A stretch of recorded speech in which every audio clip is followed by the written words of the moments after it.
உங்களுடைய நோக்கம் பெருத்த செல்வத்தை அடைவது அல்லது அதிக அளவில் ஏதேனும் ஒரு பொருளை பெறுவது என்றால் நிச்சயமாக இந்த புத்தகம் உங்களுக்கு பயனளிக்கும். வாழ்க்கையில் வரும் எந்த பிரச்சனைக்கும், உங்களுடைய தொழில் சாம்ராஜ்யத்தை விரிவுபடுத்துவதற்கும், பணம் சார்ந்த செயல்பாடுகளுக்கும் இதன் தேவை உங்களுக்கு மிக அதிகம் என்பதை உணர்ந்து கொள்வீர்கள். ஏமாற்றத்தை தூக்கி எறியவும், அச்சத்தை வெற்றி கொள்ளவும், காலதாமதம் செய்யும் உணர்வை நீக்கிக் கொள்ளவும், உங்கள் கற்பனா சக்தியை சுதந்திரமாக செயல்பட வைப்பதற்கும் முடியும். ஹாய் ஃப்ரெண்ட்ஸ், வணக்கம்.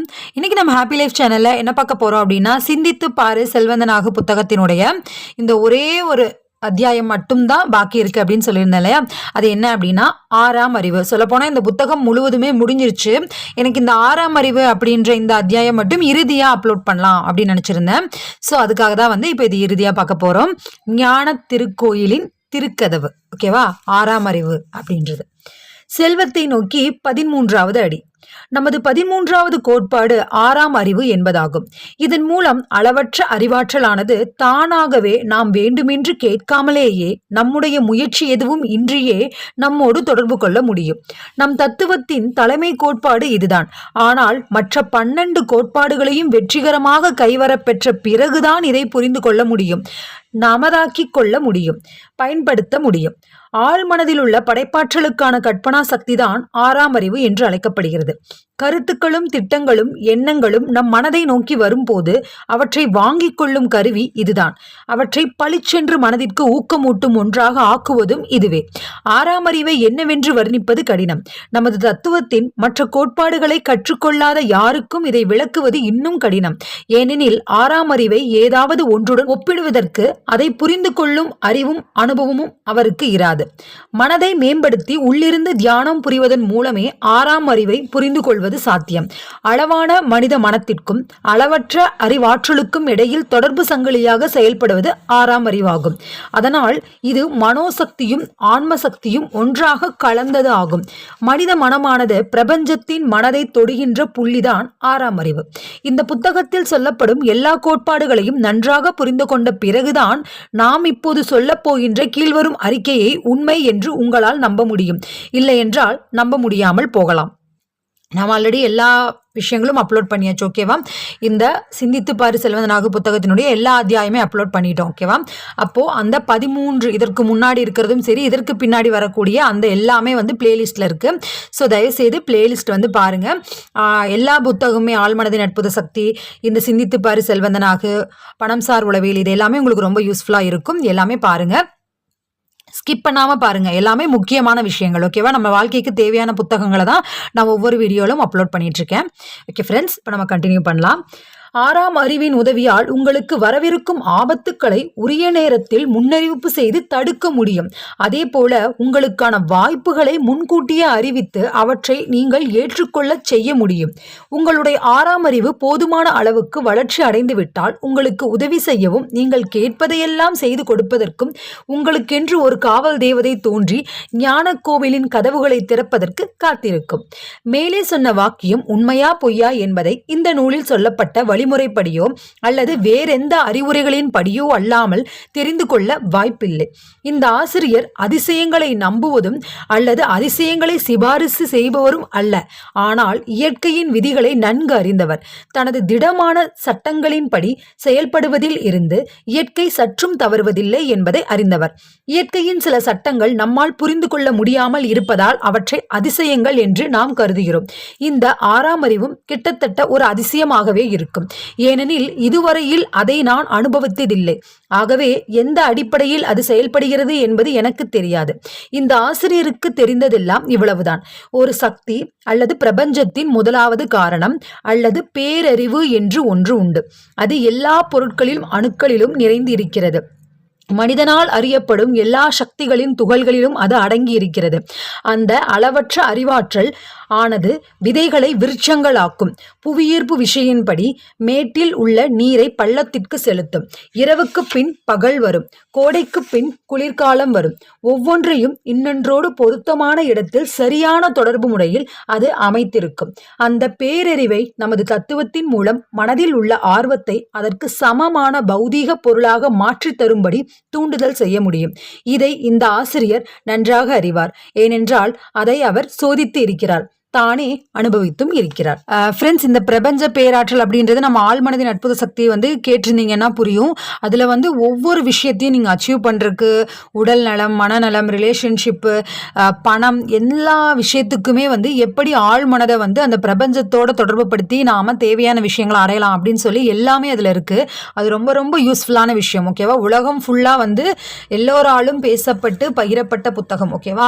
அதுவும் ரொம்ப யூஸ்ஃபுல்லாக இருக்கும். இந்த சிந்தித்து பாரு எல்லாமே உங்கள் வாழ்க்கைக்கு, நம்ம வாழ்க்கைக்கு தேவையான விஷயங்களை தான் நாம் போட்டுட்ருக்கோம். ஓகேவா? ஸோ தயவுசெய்து like, comment, share and subscribe பண்ணி நம்ம சேனலை சப்போர்ட் பண்ணுங்கள். ஓகே, கண்டினியூ பண்ணலாம். முன்னால் உள்ள அத்தியாயங்களின் மூலம் படிப்படியாக உங்களை இந்த 13வது படிக்கு அழைத்து வந்திருக்கிறோம்.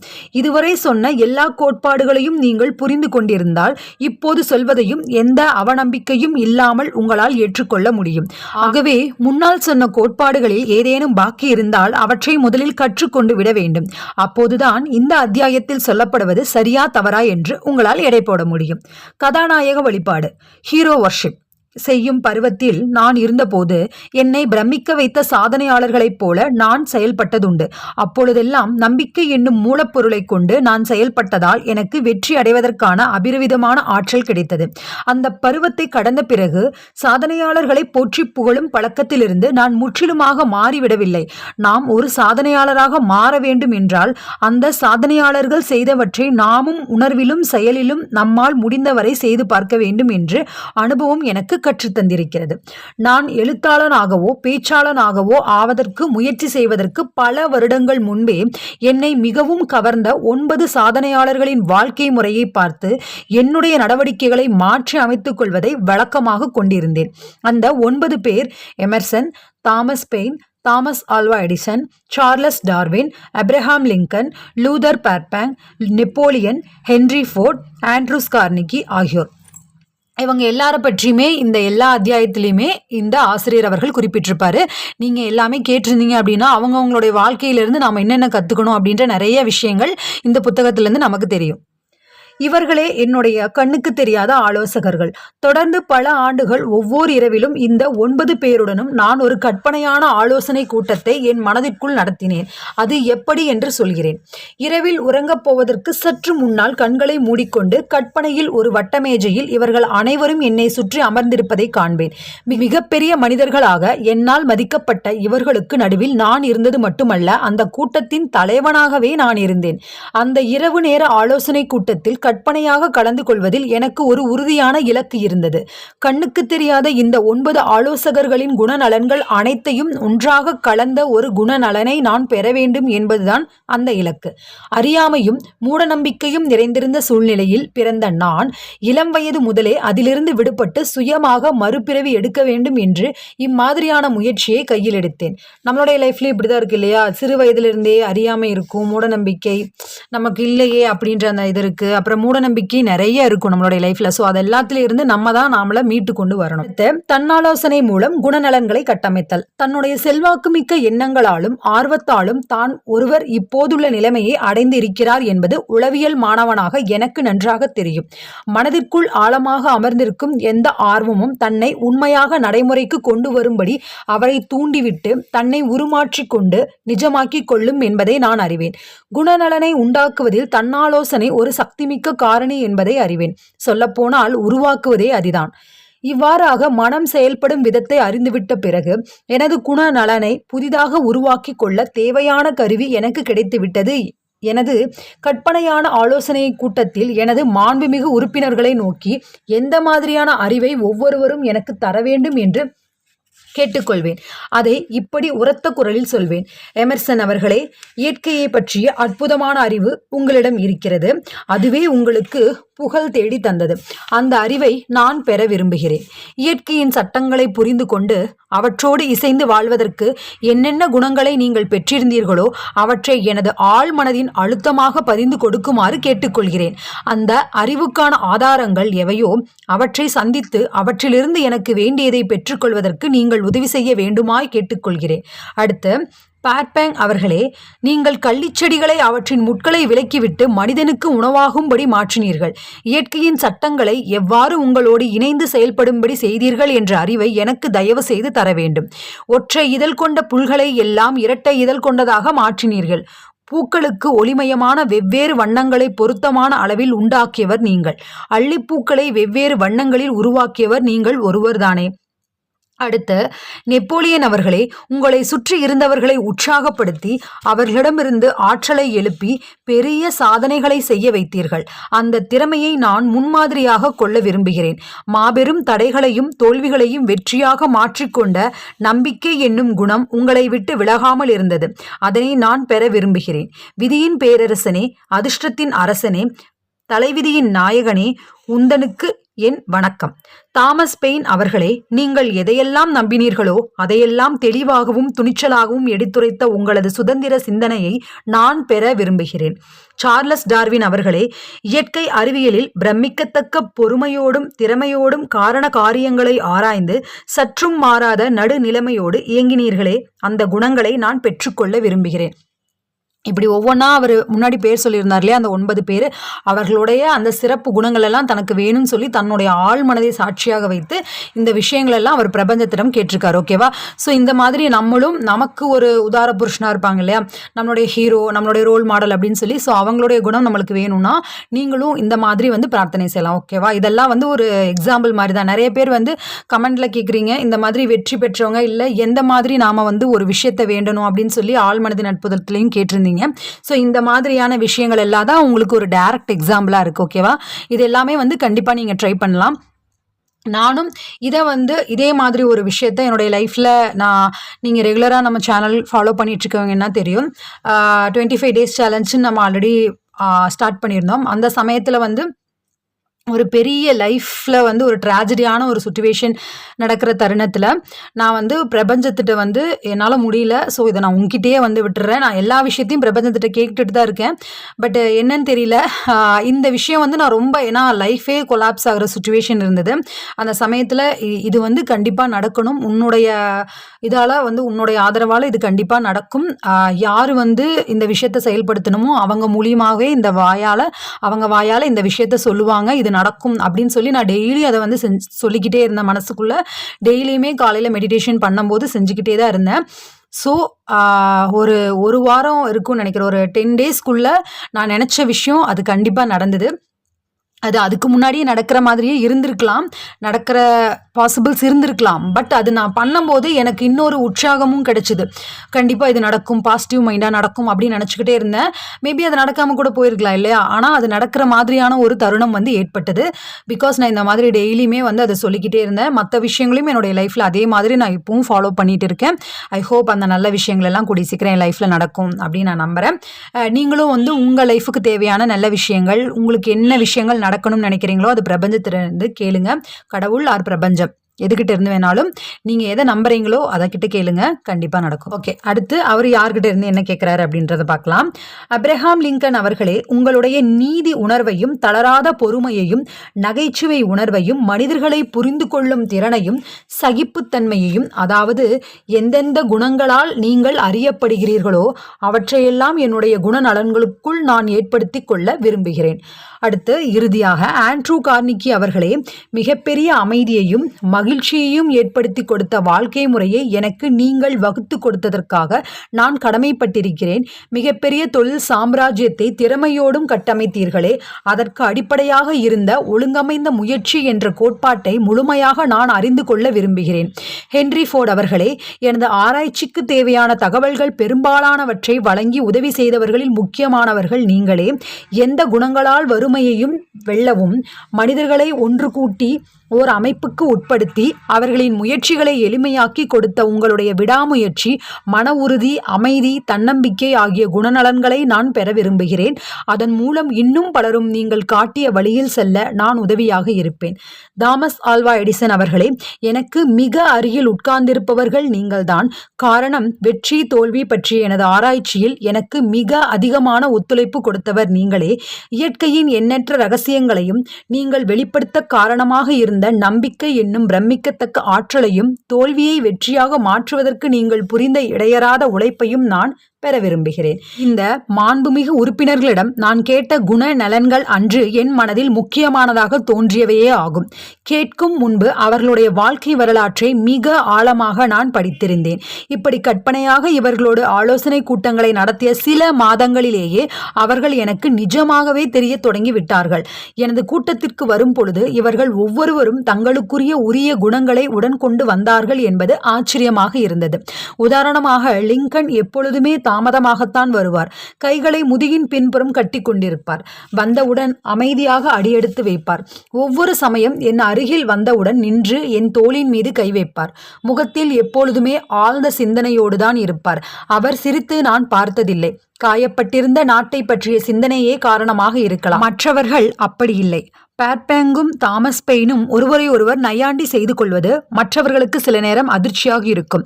தாமஸ் பெயின் என்னை பார்த்து பகுத்தறிவு யுகம் என்ற தலைப்பில் ஒரு சொற்பொழிவை தயார் செய்ய சொன்னார். அதை என்னுடைய சர்ச்சில் நின்று கொண்டு பேசச் சொன்னார். எல்லோரும் சிரித்தார்கள், நெப்போலியனை தவிர. தன் முகத்தை சுருக்கி கொண்டு என்று உருமினார் அவர். சர்ச்சுகள் சுதந்திரமாக பேசுவதை நெப்போலியன் ஆதரிக்கவில்லை. ஏனெனில் அரசின் கட்டுப்பாட்டுக்கு உட்பட்டே சர்ச்சுகள் நடக்க வேண்டும் என்பது அவரின் எண்ணம். ஒருமுறை பெர்பேங் தாமதமாக வந்தார். காரணம், அவரது பரிசோதனை எந்த மரமாக இருந்தாலும் அதில் ஆப்பிள் பழங்களை உற்பத்தி செய்ய முடியுமா என்ற ஆராய்ச்சி. உடனே தாமஸ் பெயின் அவரை கடிந்து கொண்டார். ஆணுக்கும் பெண்ணுக்கும் இடையே தகராறு உண்டாக்கியதே ஒரு ஆப்பிள் மரம் அல்லவா என்றார். டார்வின் கலகலவென்று சிரித்தார். மாப்பிள்ளை தேடும் போது அருகில் சிறிய பாம்புகள் இருப்பதையும் கவனத்தில் கொள்ள வேண்டும் என்றார். ஏனென்றால் அவை வேகமாக வளர்ந்துவிடும் பழக்கம் உடையவை. பாம்பும் வேண்டாம், ஆப்பிளும் வேண்டாம் என்றார் எமர்சன். ஆப்பிள்கள் இல்லையே நாடுகள் இல்லையே என்றார் நெப்போலியன். கூட்டம் முடிந்து கடைசியாக போகும் நபர் அப்ரஹாம் லிங்கனாகத்தான் இருப்பார். ஒருமுறை மேஜையின் ஓரமாக சாய்ந்தவர் அதே நிலையில் வெகு நேரமாக இருந்துவிட்டார். அவரை தொந்தரவு செய்யவில்லை நான். கடைசியில் அவரே மெதுவாக தன் தலையை உயர்த்தி கொண்டு எழுந்தார். கதவை நோக்கி போனவர் மீண்டும் திரும்பி வந்து என் தோள் மீது கையை வைத்து அழுத்தினார். மகனே, வாழ்க்கையில் உனது லட்சியம் நிறைவேற வேண்டும் என்று உறுதியோடு இருந்தால் உனக்கு மிகவும் தைரியம் தேவைப்படும். துன்பங்கள் உன்னை அழுத்தி வெற்றி கொள்ள முயன்றால் அப்போது ஏழைகளை நினைத்துக்கொள். அவர்களிடம் இருப்பது சாதாரண அறிவே. துன்பங்கள் வரும்போது ஜெயிக்கும் அளவுக்கு அது வளர்ந்துவிடும் தன்மை கொண்டது.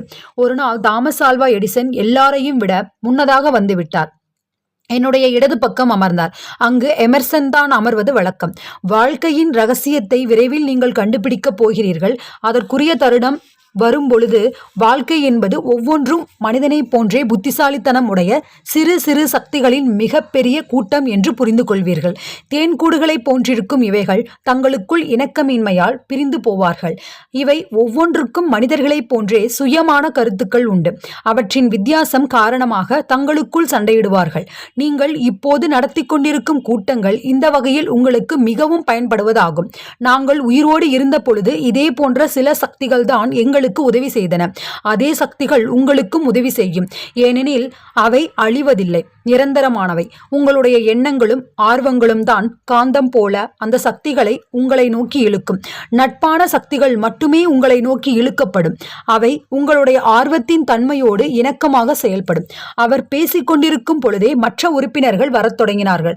எனவே எடிசன் எழுந்து தன்னுடைய வழக்கமான இடத்தில் போய் அமர்ந்தார். இந்த கற்பனை கூட்டம் என் மனக்கண்ணில் நடந்து கொண்டிருந்த காலகட்டத்தில் எடிசன் உயிரோடுதான் இருந்தார். ஆகவே அவரிடம் நேரில் சென்று இந்த அனுபவத்தை பற்றி கூறினேன். அவர் பெரிதாக புன்னகைத்தார். அது கனவென்றா நினைக்கிறாய்? முற்றிலும் நிஜமான ஒன்று என்றார். மேற்கொண்டு எதுவும் பேசவில்லை. இப்படியாக நிஜம் போலவே அந்த கூட்டங்கள் இருந்ததால் நான் உண்மையிலேயே அச்சம் கொண்டு பல மாதங்கள் அவற்றை கூட்டாமலேயே இருந்தேன். அனுபவங்கள் விசித்திரமாக இருந்ததால் அவற்றை தொடர்ந்தால் அவை கற்பனையானவை என்பதே மறந்துவிடும் போல் இருந்தது. கூட்டங்கள் நிறுத்தப்பட்டு சுமார் 6 மாதங்கள் இருக்கும். ஒரு நாள் இரவு தூங்கும் போது நான் எழுப்பப்பட்டேன், அல்லது அப்படி தோன்றியது. பார்த்தால் அப்ரஹாம் லிங்கன் என் தலைமாட்டில் நின்று கொண்டிருந்தார். பேசினார். விரைவில் உலகத்திற்கு உன்னுடைய சேவை தேவைப்பட போகிறது. உலகில் குழப்பமான நிலைமை வரப்போகிறது. மக்கள் எல்லாரும் நம்பிக்கை இழப்பார்கள், பயத்தால் பீடிக்கப்படுவார்கள். அவர்களோடு சேர்ந்து நீ வேலை செய். உன்னுடைய தத்துவத்தை முழுமை பெறச் செய். அதுவே உன் வாழ்க்கையின் லட்சியமாக இருக்க வேண்டும். நீ மட்டும் அந்த கடமையை செய்ய மறந்தால் ஆயிரக்கணக்கான ஆண்டுகளுக்கு முன்னால் மனிதன் எப்படி இருந்தானோ அந்த மிருக நிலைக்கு நீ தள்ளப்படுவாய். காலையில் எழுந்தவுடன் முதல் நாள் நான் கண்டது கனவாக இருந்தால் அது ஏற்பட்டது நான் உறங்கும் போதா இல்லை விழித்திருக்கும் போதா எதையும் கூற முடியவில்லை. அதை தெரிந்து கொள்ளவும் முடியவில்லை. ஆனால் அது கனவு என்று மட்டும் எனக்கு தெரிந்தது. கனவாக இருந்த போதிலும் என் மனதில் நேரில் இருப்பது போன்று பளிச்சென்று தோன்றியது. ஆகவே அடுத்த இரவிலிருந்து எனது கூட்டங்களை மீண்டும் தொடரலானேன். தயவு செய்து புரிஞ்சுக்கோங்க, இது எல்லாமே அவருடைய மனக்கண்ணில் நிகழக்கூடியது. ஓகேவா? மனக்கண்ணில் அவர் காணக்கூடிய அந்த காட்சி, அவர் வேணும்னு நினைச்ச விஷயங்கள் அவருக்கு தேவையான அந்த சொல்யூஷனை கொடுக்குது. ஓகேவா? அந்த விஷயங்கள் தான் அவரோட பேசுது. இது அவர் பைத்தியம் பிடிச்சிருச்சா அப்படின்னு எல்லாம் நினச்சிக்காதீங்க. இது அவருடைய லைஃப்பில் நடந்த விஷயங்கள். இது எல்லாமே அந்த பிரபஞ்சத்திடம், ஆழ் மனதிடம் அவருக்கு இருக்கக்கூடிய அந்த ஆசைகள் தான் இந்த மாதிரியான கனவா கற்பனையா இல்லை நிஜமா அப்படின்ற மாதிரியான ஒரு சூழ்நிலையை ஏற்படுத்தி உண்டாகியிருக்கு. ஓகேவா? அடுத்த கூட்டத்தில் மாண்புமிகு உறுப்பினர்கள் அனைவரும் மேஜையை சுற்றி தங்களுக்குரிய இடங்களில் நின்று கொண்டார்கள். லிங்கன் எழுந்தார். தன் கண்ணாடி தம்ளரை உயர்த்தியபடி, பெருந்தகையீர், திரும்பி வந்துவிட்ட நமது நண்பனுக்காக இதை அருந்துவோமே என்றார். அதன் பிறகு எனது குழுவில் புதிய உறுப்பினர்களை சேர்க்க ஆரம்பித்தேன். இப்போது அதில் 50க்கும் மேற்பட்டவர்கள் இருக்கிறார்கள். அவர்களில் சிலர் இயேசு கிறிஸ்து, Saint Paul, Galileo, Copernicus, Aristotle, Pluto, Socrates, Homer, Voltaire, Bruno, Spinoza, Drummond, Kant, Newton, Confucius, Albert Hubbard, Brann, Wilson மற்றும் வில்லியம் ஜேம்ஸ் ஆகியோர். இந்த விஷயத்தை இப்போது நான் துணிச்சலாக சொல்ல முடிகிறது. என்னுடைய அசாதாரணமான அனுபவத்தை வெளியில் சொன்னால் யாரும் தவறாக நினைத்து விடுவார்களோ என்ற அச்சத்தினால் நான் மௌனமாக இருந்து விட்டேன். அந்த நாளில் இருந்த மற்றவர்கள் என்ன நினைப்பார்களோ என்ற எண்ணமானது இன்று முற்றிலும் அகன்று விட்டதால் இப்போது தைரியமாக சொல்கிறேன், இனிமேல் உண்மையாக நடந்து கொள்ள வேண்டும் என்ற எண்ணத்தை உருவாக்குவதே முதுமை அளிக்கும் வரமாகும். நம்மை புரிந்து கொள்ளாமல் இருப்பவர்கள் என்ன சொன்னாலும் பேசினாலும் சரி, இதை சொல்லாமல் போனால் நீங்கள் தவறாக எண்ணக்கூடும் என்பதால் அழுத்தமாக சொல்லிவிடுகிறேன். எனது ஆலோசனை குழு உறுப்பினர்கள் எல்லாருமே கற்பனையானவர்கள்தான். கூட்டங்கள் எல்லாமே என் மனதிற்குள் எழுந்த கற்பனைதான். ஆனால் என்னை ஒளிமயமான புதிய பாதைக்கு அவர்கள் அழைத்துச் சென்றார்கள். உண்மையான மேதமையை போற்ற வேண்டும் என்ற உணர்வை எனக்குள் மீண்டும் எழுப்பினார்கள். படைப்பாற்றல் மிக்க முயற்சிகளுக்கு உற்சாகமூட்டினார்கள். நேர்மையான சிந்தனையை வெளிப்படுத்துவதற்கான தைரியத்தை கொடுத்தார்கள் என்று சொல்ல எனக்கு எல்லா உரிமையும் உண்டு. உள்ளுணர்வு என்று நாம் அழைக்கும் அதிர்வுகளை பெற்றுக்கொள்வதற்கான மூளையின் செல் அமைப்பில் ஏதோ ஒரு உறுப்பு இருக்கிறது. அதுதான் 6ஆம் அறிவுக்கான உறுப்பாகும். புரியுதா? இந்த உள்ளுணர்வு, இந்த விஷயங்களெல்லாம் சேர்ந்து தான் அவருக்கு தேவையான விஷயங்கள் அவர் பெற நினைச்சாரு. ஸோ அதன் மூலியமாக தான் இந்த மாதிரி இவர்களெல்லாம் மீட் பண்ணதான் நினைக்கிற விஷயங்கள், அவர்கள் மூலியமாக அவர் பெற்ற கருத்துக்கள் எல்லாமே. அது எங்கே இருக்கிறது என்பதை இதுவரை அறிவியல் கண்டுபிடிக்கவில்லை. எதை? அந்த 6ஆம் அறிவு. ஆனால் நமக்கு அது முக்கியமில்லை. ஐம்புலன்களை தவிரவும் ஏதோ ஒன்றினால் மனிதர்கள் துல்லியமான அறிவை பெறுகிறார்கள். மனமானது ஏதோ ஒரு சிறப்பான அதிர்வின் செல்வாக்கில் இருக்கின்ற பொழுது அந்த அறிவு பெறப்படுகிறது. வழக்கத்தை விட அதிகமாக இதய துடிப்பை உருவாக்கி உணர்ச்சி வசப்படும்படி செய்யும் அவசர நிலையின் போது 6ஆம் அறிவு செயல்படுகிறது. வண்டி ஓட்டும் போது நொடி பொழுதில் விபத்திலிருந்து தப்பிய அனுபவம் இருந்தால் அந்த சில நொடிகளில் விபத்தை தவிர்க்க உதவியது 6ஆம் அறிவு என்று தெரியும். கண்ணுக்கு தெரியாத ஆலோசகர்களுடன் கூடியிருக்கும் பொழுது என்னுடைய மனமானது 6ஆம் அறிவிலிருந்து வரும் கருத்துக்களையும் சிந்தனைகளையும் அறிவையும் மிக எளிதாக பெறும் நிலையில் இருந்தது என்பதை நான் உறுதியாக கூற விரும்புகிறேன். இதுதான் முழு விஷயமும். 6ஆம் அறிவிலிருந்து வரும் கருத்துக்களையும் சிந்தனைகளையும் அறிவையும் மிக எளிதாக பெறும் நிலைதான் அவர் அந்த கண்ணுக்கு தெரியாத ஆலோசகர்களுடன் கூடியிருந்த அந்த கூட்டம் அப்படின்றது. ஓகேவா? பல்வேறு சந்தர்ப்பங்களில் என் உயிருக்கே ஆபத்தான நிலைமைகளை நான் சந்தித்த பொழுது கண்ணுக்கு தெரியாத எனது ஆலோசகர்களால் நான் அதிசயமாக அவற்றை கடந்து வந்திருக்கின்றேன். ஆலோசனை கூட்டங்களை நடத்துவதில் என்னுடைய நோக்கமாக இருந்தது என்னவென்றால், நான் அடைய விரும்பிய குணநலன்களை பெற முடியும் என்ற என்னுடைய ஆழ் மனதிற்கு தன்னாலோசனையாக கூறிக்கொள்ள விரும்பியதே. ஆனால் அண்மை காலமாக என்னுடைய பரிசோதனையானது வேறொரு பாணியில் அமைந்துள்ளது. எனக்கு வரும் எந்த பிரச்சனைகளுக்கும் அல்லது என்னுடைய வாடிக்கையாளர்களின் பிரச்சனைகளுக்காகவும் நான் கண்ணுக்கு தெரியாத எனது ஆலோசகர்களிடம் அறிவுரை கேட்க ஆரம்பித்து விட்டேன். அதிலிருந்து கிடைக்கும் விடைகள் மிகவும் ஆச்சரியமானவை. ஆனால் எல்லா நேரமும் அந்த ஆலோசனைகளை ஏற்று நான் செயல்படுவேன் என்று கூறுவதற்கு இல்லை. நான் இந்த அத்தியாயத்தில் சொல்லும் பொருளானது பெரும்பாலானவர்களுக்கு தெரியாத ஒன்று என்பதை நீங்கள் அறிவீர்கள். பெரும் செல்வத்தை திரட்ட வேண்டும் என்று விரும்பும் எவருக்கும் 6ஆம் அறிவு என்ற விஷயம் கவனத்தை மிகவும் ஈர்ப்பதாகவும் பயனுடையதாகவும் இருக்கும். ஹென்றி ஃபோர்ட் 6ஆம் அறிவின் பயனை மிகவும் ஐயத்துக்கு இடமின்றி புரிந்து கொண்டிருக்கிறார். அவருடைய மிகப்பெரிய தொழில் சாம்ராஜ்யமும் பணம் சார்ந்த செயல்பாடுகளும் அவருக்கு 6ஆம் அறிவின் தேவையை உணர்த்தி இருக்கின்றன. புதிய கண்டுபிடிப்புகளில் ஈடுபட்டிருந்த தாமஸ் ஆல்வா எடிசன் 6ஆம் அறிவின் பயனை உணர்ந்திருந்தார். குறிப்பாக பௌதீகத்தின் அடிப்படையான ஆய்வுகளில் அவர் ஈடுபட்ட போது அதுவரையில் மனிதனுக்கு தெரிந்திராத அனுபவங்களை அல்லது அதுவரையில் எழுதப்பட்டிராத அறிவை பற்றி அவர் ஆய்வு செய்ய வேண்டியுள்ளது. அப்போதெல்லாம் உதாரணமாக பேசும் எந்திரம், சினிமா காட்டும் எந்திரம் போன்றவற்றை கண்டுபிடிக்கும் போது 6ஆம் அறிவு அவருக்கு மிகவும் உதவியாக இருந்தது. உலகத்தின் மிகப்பெரிய தலைவர்கள் பலரும், உதாரணமாக Napoleon, Bismarck, Joan of Arc, இயேசு கிறிஸ்து, புத்தர், கான்ஃபியூசியஸ், முகமது நபி போன்றவர்கள் இந்த 6ஆம் அறிவை தொடர்ந்து பயன்படுத்தி கொண்டவர்களே. அவர்களின் மேன்மைக்கு முக்கிய காரணமாக அதுவே அமைந்தது. நினைத்த போது கையில் எடுப்பதற்கும் வேண்டாத போது ஆணியில் மாட்டி விடுவதற்குமான பொருளல்ல 6ஆம் அறிவு. படிப்படியாக அதை பயன்படுத்தும் விதத்தை அறிந்து கொள்ள முடியும். அதற்கான கோட்பாடுகள் இந்த புத்தகத்தில் தரப்பட்டுள்ளன. 40 வயதிற்கு முன்பு 6ஆம் அறிவை புரிந்து கொள்வது பெரும்பாலானவர்களுக்கு கடினமே. அதற்கு காரணம் 6ஆம் அறிவிற்கு ஆன்மீக சக்திகள் தேவைப்படுகின்றன. அவை 40 வயதிற்கு முன்பு முதிர்ச்சி அடைவதில்லை. அடைந்தாலும் பல வருடங்கள் தொடர்ந்த தியானமும் ஆத்ம சோதனையும் உன்னிப்பான சிந்தனையும் இல்லாமல் அது சாத்தியமாவதில்லை. நீங்கள் யாராக இருந்தாலும், எந்த நோக்கத்திற்காக இந்த புத்தகத்தை படிப்பதாக இருந்தாலும், 6ஆம் அறிவு பற்றிய இந்த விளக்கம் உங்களுக்கு புரியவில்லை என்றால் நிச்சயம் பயன்பெறுவீர்கள். உங்கள் நோக்கம் பெருத்த செல்வத்தை அடைவது அல்லது அதிக அளவில் ஏதேனும் ஒரு பொருளை பெறுவது என்றால் நிச்சயமாக இது உங்களுக்கு பயனளிக்கும்.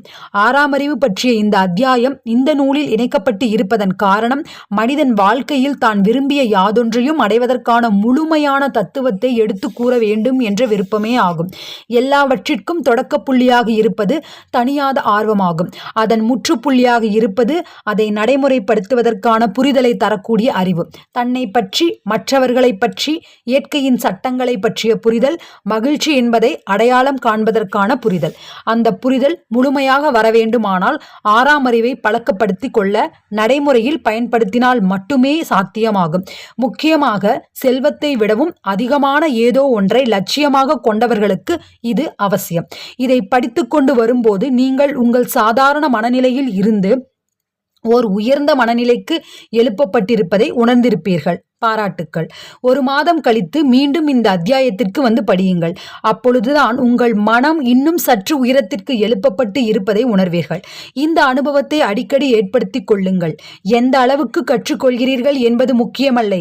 இறுதியில் ஓர் உயர்ந்த சக்தி உங்கள் கைவசம் ஆகியிருப்பதீர்கள் அறிவீர்கள். அதன் மூலம் ஏமாற்றத்தை தூக்கி எறியவும், அச்சத்தை வெற்றி கொள்ளவும், காலதாமதம் செய்யும் உணர்வை நீக்கிக் கொள்ளவும், உங்கள் கற்பனா சக்தியின் சுதந்திரமாக செயல்பட வைப்பதற்கும் முடியும். அப்போதுதான் இந்த உலகின் மிகப்பெரிய சிந்தனையாளர்கள், தலைவர்கள், கலைஞர்கள், இசையமைப்பாளர்கள், எழுத்தாளர்கள், அரசியல்வாதிகள் போன்றவர்களுக்கெல்லாம் உற்சாகத்தை வழங்கிய அந்த சக்தியை நீங்கள் தொட்டவர்கள் ஆவீர்கள். உங்கள் முயற்சியின் ஆரம்பத்தில் தோல்வியோ எதிர்ப்போ வந்தபோது மறு வார்த்தையின்றி விட்டுவிட்டு ஓடினீர்களே, அதே போன்று வேகத்தில் இப்போது உங்கள் ஆர்வத்தை அதற்குரிய பணமாகவோ அல்லது பொருளாகவோ உருமாற்றுவதற்கான சக்தி உங்களை வந்து அடையும். ஸோ தயவு செய்து எல்லாமே ஸ்கிப் பண்ணாமல் கேளுங்க, ஓகேவா? நீங்கள் தொடர்ந்து ஒரு விஷயத்தை கேட்குறீங்க அப்படின்னா, அதுவும் இல்லாமல் ரொம்ப யூஸ்ஃபுல்லான விஷயத்தை கேட்குறீங்க அப்படின்னா, நீங்கள் என்னதான் வந்து அதை ஒரு பெரும் பொருட்டாக எடுத்துக்காமல் இருந்து கூட கேட்டீங்க அப்படின்னா கண்டிப்பாக அது நம்மளுடைய மூளையில், நம்மளுடைய மனதில் எங்கோ ஒரு இடத்துல பதியும். அந்த பதிந்த விஷயங்கள் நமக்கு தேவையான தருணங்களில் கண்டிப்பாக உதவும். இது என்னுடைய லைஃப்லேயே நான் எக்ஸ்பீரியன்ஸ் பண்ணியிருக்கேன். எல்லா விஷயங்களுமே நம்ம கேட்குறோமே, அது போக நிறைய விஷயங்கள் நம்மளே தான் வந்து இம்ப்ளிமெண்ட் பண்ணணும், இல்லைன்னு சொல்லலை. பட் அது போக நம்ம நல்ல விஷயங்களையே கேட்டுக்கிட்டே இருக்கோமே, இதனால் என்ன பயன் அப்படின்னு நினைக்காதீங்க. அந்த நல்ல விஷயங்கள் கண்டிப்பாக நம்மளுடைய லைஃப்பில் நல்ல விஷயங்களையும் நல்ல ஒரு லைஃப்பையும் முன்னேற்றத்தையும் கொண்டு போவதற்கான, நாம் அதை அடைவதற்கான ஒரு பாதையை நமக்கு காட்டும். கண்டிப்பாக அந்த சமயத்தில் அது நமக்கு உறுதுணையாக இருக்கும். ஐ ஹோப் இது எல்லாமே உங்களுக்கு ரொம்ப ரொம்ப யூஸ்ஃபுல்லாக இருக்கும் அப்படின்னு தான் நான் எல்லா விஷயத்தையுமே அப்லோட் பண்ணுறேன். இந்த மாதிரியான நல்ல நல்ல புத்தகங்கள் வாழ்க்கைக்கு பயன்படும் அப்படின்றதற்காகத்தான் இந்த எல்லா புத்தகமே அப்லோட் பண்ணிகிட்ருக்கேன். இனி இந்த புத்தகம் முடிஞ்சதுக்கு அப்புறமா அடுத்தது என்ன புத்தகம் அப்லோட் பண்ணலான்னு கேட்டிருந்தேன். இக்கிகாயா, ரசவாதியா, இல்லை how to influence and friends and பீப்புள்ஸா, இல்லை ஹூ மூட் மை சீஸ், இந்த 4 புத்தகத்தில் எது வேணும் அப்படின்னு சொல்லி ஓட்டிங்லேயும் கேட்டிருந்தேன். நிறையா இதில் வந்து வீடியோஸில் கமெண்ட்லேயும் கேட்டிருந்தேன். இன்னும் யாருமே எதுவும் வந்து ரிப்ளை பண்ணலை. ஐ ஹோப் ரிப்ளை பண்ணுவீங்க அப்படின்னு நம்புகிறேன். ஸோ தயவுசெய்து ரிப்ளை பண்ணுங்கள். உங்களுக்கு எந்த புத்தகம் வேணும்னு சொல்லுங்கள். நம்ம அடுத்த புத்தகத்தை அதுவாகவே அப்லோட் பண்ண ஆரம்பிக்கலாம். அண்ட் தென் தயவுசெய்து like, comment, share and subscribe பண்ணி நம்ம சேனலை சப்போர்ட் பண்ணுங்கள். தொடர்ந்து நம்மளுடைய இந்த மாதிரி உத்வேகம் ஊட்டக்கூடிய எல்லா விஷயங்களும் வந்து கொண்டே இருக்குது. ஓகேவா? ஓகே, இந்த அத்தியாயம்னு சொல்லலாம், இல்லை இந்த புக்கினுடைய இறுதி விஷயத்தை நாம் கேட்கலாம். நம்பிக்கைக்கும் அச்சத்திற்குமான போட்டி. இதற்கு முந்தைய அத்தியாயங்களில் ஆர்வம், தன்னாலோசனை, ஆழ்மனம் இவற்றின் மூலம் எவ்வாறு நம்பிக்கையை உற்பத்தி செய்து கொள்வது என்று கூறினோம். அடுத்த அத்தியாயத்தில் அச்சத்தை வெற்றி கொள்வதற்கான விரிவான அறிவுரைகளை கூறுவோம். அந்த அச்சம் பற்றி, அந்த அச்சம் தரும் 6 பிசாசுகள் அப்படின்னு சொல்லி அதை ஆல்ரெடி நம்ம எல்லாமே அப்லோட் பண்ணிட்டோம். ஓகேவா? ஸோ எல்லாமே பிளேலிஸ்ட்டில் இருக்குது. எல்லாமே பிளேலிஸ்ட்டில் பாருங்கள், கேளுங்க. உங்கள் லைஃபுக்கு ரொம்ப யூஸ்ஃபுல்லாக இருக்கும். ஒருவன் சந்திக்கும் ஊக்கம், இழப்பு, தைரியமின்மை, தாமதம் செய்தல், அலட்சியம், முடிவெடுக்காமை, இவற்றுடன் முன்னேறும் ஆர்வம் இல்லாமை, சுயச்சார்பு இல்லாமை, சுய முயற்சி இல்லாமை, சுய கட்டுப்பாடு இல்லாமை மற்றும் உற்சாகம் இல்லாமை போன்ற குணங்களுக்கு காரணமான 6 விதமான அச்சங்களை பற்றிய முழு விவரமும் இங்கே தரப்போகிறோம். அது ஆல்ரெடி நம்ம தந்துட்டோம். ஓகேவா? இந்த 6 எதிரிகளும் உங்களால் கண்டுபிடிக்க முடியாதபடி உங்கள் ஆழ் மனதிற்குள் ஒளிந்து கொண்டிருக்கலாம். கவனமாக தேடி பாருங்கள். இந்த 6 பிசாசுகளையும் நீங்கள் அலசி ஆராயும் பொழுது அவை உண்மையில் எங்கும் இல்லை என்றும் உங்கள் மனதிற்குள் மட்டுமே இருப்பவை என்றும் தெரிந்து கொள்வீர்கள். மனிதனின் கட்டற்ற கற்பனையில் உதயமாகும் இந்த பிசாசுகள் உண்மையில் உயிரோடு பூமியில் நடமாடியிருந்தால் எவ்வளவு ஆபத்தை உண்டு பண்ணி இருக்க முடியுமோ அதை விடவும் அதிகமான தீமையை உண்டாக்கி இருப்பதை புரிந்து கொள்வீர்கள். அதெல்லாம் என்னன்னா நம்ம மனதில் இருக்கக்கூடிய விஷயங்கள். என்னென்ன இதிலே சொல்கிறேன். வறுமை பற்றி அச்சம், யாராவது நம்மளை பற்றி தப்பாக நினச்சிக்குவாங்களோ அப்படின்ற அந்த விமர்சனம், நம்மளுக்கு உடம்பு சரியில்லாமல் போயிருமோன்ற அச்சம், உடம்பு ஆல்ரெடி சரியில்லாமல் இருந்தால் அதனால் ஏற்படக்கூடிய அச்சம்.